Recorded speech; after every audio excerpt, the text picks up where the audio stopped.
Hi, so welcome to my video. Please do like and subscribe. This is one of the last one probably I'm going to do before Christmas, and unfortunately I haven't got my tinsel. I thought I had it in a box under the desk, but I don't, so I'm sorry about that, but I do have red on and I'm not covered in paint, so that's all good. And you can see my year's worth of drips wall with one of my ongoing panoramics there. And to start with, I just want to say a huge thank you to all of you for watching me this year. I really appreciate all of the support and the follows and the comments, which are really lovely, and the dialogue we have together and the likes. I really do appreciate it. And I just wanted to read you some stats, because at the end of the year, YouTube give me my stats for my channel. So I've written a few down, so it might surprise you. So I thought I'd just share them just before we start. So over the year, I've had nearly 400,000 minutes of videos watched on my channel. So that's huge, and I really appreciate it. So thank you so much for watching.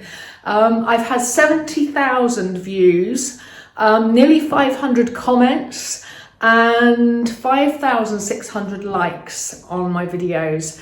I'm thrilled with those numbers, and please do keep watching. I really appreciate your support. So what I wanted to do today, I'm not going to demonstrate anything. I'm actually going to share something and talk about something that kind of fits with the way I've been discussing things with you this year. So I've taken you through a lot of my processes towards developing the paintings. But now, and it's all been really about telling the story about my feelings of the places that surround me. And as of now, really, things are starting to change. I'm working on my last group of paintings, which are all about the panoramic view. But last week, a few days ago, the person I'm doing the exhibition with, Hugh Winterbottom, and myself went to Gallery Oldham, which is where we're having the exhibition, to have some discussions. And things are moving forward quite quickly now. So what we're now going into the phase of is working out how we display all of our work together, how we arrange the gallery to do that. And I'll share a picture of the gallery so that you can see. It's a lovely space, actually, very light. And also we're now thinking about how we tell the story of our work. So big introduction panels, panels of text throughout the exhibition to describe and talk about the work. So things are evolving from the storytelling that happens within the paintings to the storytelling of the overall body of work, which is really exciting. And there's a lot of work ahead actually for us to do that, and it's pretty much left to us too as the artists to actually develop the layout. And what we're wanting to do, just so that you know, is that we're wanting to show the process of the development of the paintings. We're not just going to have finished paintings on the walls. So all of the monthly mark making, that will be displayed. We are having a video created which tells the story of the development of the work.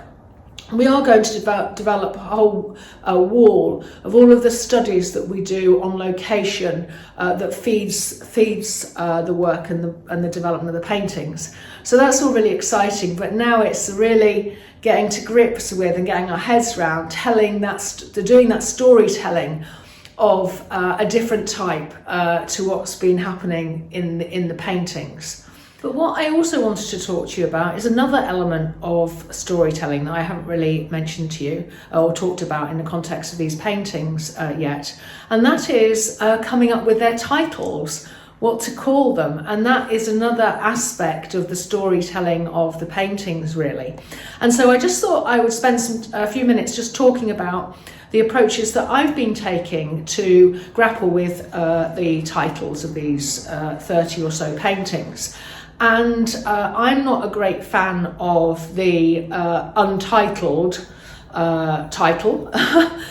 You see that quite a lot amongst even famous artists, but I want to have these larger paintings, this group of 30 or so, with titles. And so I have, over the last, all the way through the year, I've started to grapple with thinking about how I do that. And there's no one particular one way only for me. I do different things, so I thought I'd talk to you about that. And to start with, I wanted to just mention, you know that I'm a big fan of journals and writing in books. So I actually have a book which I dedicated just to titles of paintings. And so that's what this is about. And what I do is that sometimes, what I'll do is try and sort of unravel how I kind of go about it. So sometimes titles just come to me. I suppose that's like all of us. That could be sitting down or looking at the paintings themselves, excuse me, or it could be even in bed, sort of lying awake, and I think of these titles. So I just jot them into this book. And sometimes they're very specific to a painting, and sometimes they're not. They just could be a good title for a painting. That's probably the size of it. But oftentimes titles come to me when I'm developing the work, and I might be way through the painting and I already have a feeling that it's about a certain thing, and that will take me down the track of developing that title. And sometimes I have a feeling of what the title needs to be quite early on, and then that really helps me when I'm developing the painting. So say, for example, the last of my group of Moorlands paintings is called You Lead the Way. And although I grappled quite a lot with that painting over a period of time, the title came to me and I knew what I wanted it to be about. And that really helped me to nail it. And I think actually it kept me going with developing the painting. So that's quite interesting. That doesn't always happen. Now, sometimes you hear different artists, you do different things. Some people use music a lot. I haven't today used music for this group of paintings, but what I have used quite a bit is words and poetry and writings. So this one here, at Time's Edge, it's a dedication to a poet and writer, and I don't quite know how to pronounce it, Cloysinar, and unfortunately she died, she was killed. But this is a book in her memory with all sorts of poems and prose in it. And I have a group of paintings, the larger paintings that I did towards the beginning of the year about the moors from a distance. And actually the title of that group, so each of them has its own specific part of the title, and I can read those out to you. But the front end of each of those is Touching Distance, because that's in a sense what I felt like I was doing. I wasn't able to get on the moors, it was very cold, but also we were in lockdown. And it did really feel like I was touching those places through the views I had from residential streets. And so each of them is called Touching Distances. But one of them is called Chilly Morning, and one of them is called The Clarity of Calm, and another is called Snowstorm Beginnings, reflecting the differences between those paintings. So you can see how I've used the title there. And this painting here, I've got a couple of paintings to show you. This one, by the way, the cellophane on them is because they've come back from the framers, and I don't want to take this off because they will be wrapped and obviously going to the gallery, and I want to keep them protected. So this one is called High Waving Heather. And High Waving Heather is the title of an Emily Bronte poem. So that's, again, using the influence of poetry and prose. Others are quite different. One of the other ways I do it quite a lot is that I have a feeling I want to get across, or something that is a sort of a sense of that painting, and then I strive to find a phrase or a title that reflects that. So say, for example, this one is one of my Edgelands paintings, and this one is called Opposites Attract, because I was very aware of this painting is really about that real difference and yet connection between the solid walls of the boundaries of the fields and the organic planting wires and things that scramble around. So that's that one. And this one here that I'm just going to show you. This one is about, actually this was an experience of going onto the moors before lockdown, the winter before lockdown, before I started any painting, and I did a drawing. And a group of paintings have been developed based on that experience and the memory of that experience. And so the title of this one is called Fleeting Moments, Lasting Memories, because for whatever reason, once I started doing studies from just one drawing, a lot of information came flooding out of me, and I think partly because I think of the fact that it was the last time before COVID. I had some really strong memories once I started doing the studies, and hence the title reflects that.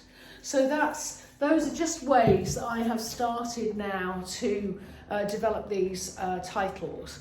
But it's not consistent, you know, some are done in certain ways, some are done in others, and I don't have just one size fits all. Some people use a thesaurus. They have, you know, phrases or titles or words, and then they look up alternatives and come up with it that way.